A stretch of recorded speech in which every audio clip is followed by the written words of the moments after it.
राधिका बरसाने बारी की जय। गीता महात्म्य अध्याय तीसरा।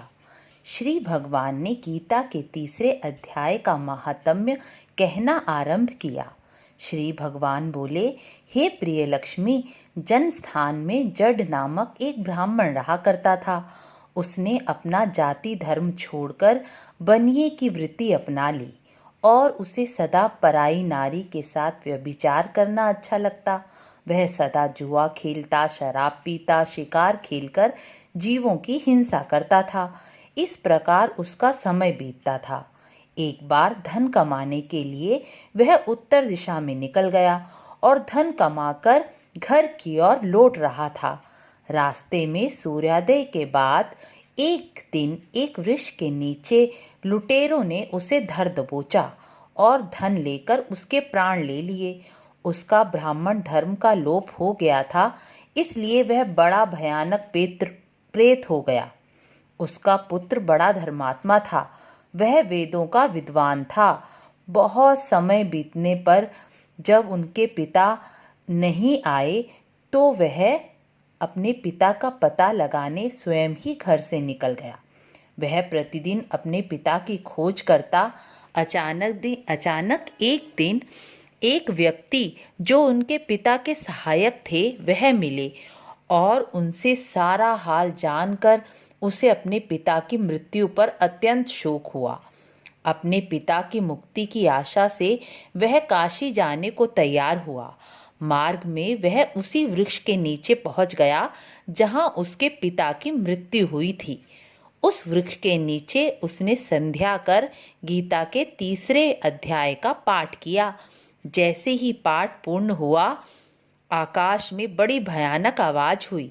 उसने अपने पिता को भयंकर आकार में देखा।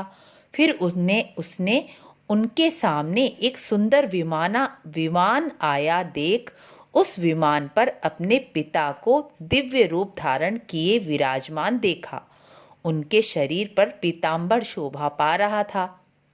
तब उन्हें देखते ही पुत्र ने उन्हें प्रणाम किया। पिता ने भी उन्हें आशीर्वाद दिया। उसके बाद पिता ने अपनी सारी आपबीती पुत्र को बताकर कहा, बेटा, तुमने मेरे निकट गीता के तीसरे अध्याय का पाठ करके तुमने इस शरीर के द्वारा किए गए पाप और बुरे कर्म बंधन से मुझे छुड़ा दिया है। अब तुम घर लौट जाओ, क्योंकि जिस कार्य के लिए तुम काशी जा रहे थे वह तो हो ही गया। गीता के तीसरे अध्याय के पाठ से यह सिद्ध हो गया है। पिता के कहने पर पुत्र बोला, पिताजी, मेरे हित के लिए कोई उपदेश दीजिए और कोई कार्य जो मेरे करने योग्य हो वह बतलाइए। तब पिता बोले, पुत्र, तुम्हें यही कार्य दोबारा करना है। मेरा भाई भी मेरे जैसा ही पाप कर्मों में लिप्त रहता था, इसलिए उसकी मुक्ति भी नहीं हुई होगी और वह नरक में यातना भोग रहे हैं। मेरे कुल के जितने लोग नरक की यातना भोग रहे हैं, तुम उनके लिए भी गीता के तीसरे अध्याय का अनुष्ठान करो, क्योंकि मेरा संकट भी इसी के द्वारा दूर हुआ है। तुम अनुष्ठान करके संकल्प के द्वारा अपना पुण्य उन्हें दो और तुम्हारे जो पूर्वज नरक यातना से मुक्त होकर विष्णु लोक और परम पद को पा जाएंगे। पिता का संदेश सुनकर पुत्र बोला, पिताजी, यदि आपकी ऐसी इच्छा है तो मैं समस्त नारकीय जीवों को नरक यातना से मुक्त कर दूंगा। और वह अपने घर जन्मस्थान लौट आया और वह श्री कृष्ण के भव्य मंदिर में गीता के तीसरे अध्याय का अनुष्ठान करने लगा और उसने संकल्प करके अपना पुण्य समस्त नारकीय जीवों के उद्धार के लिए दे दिया।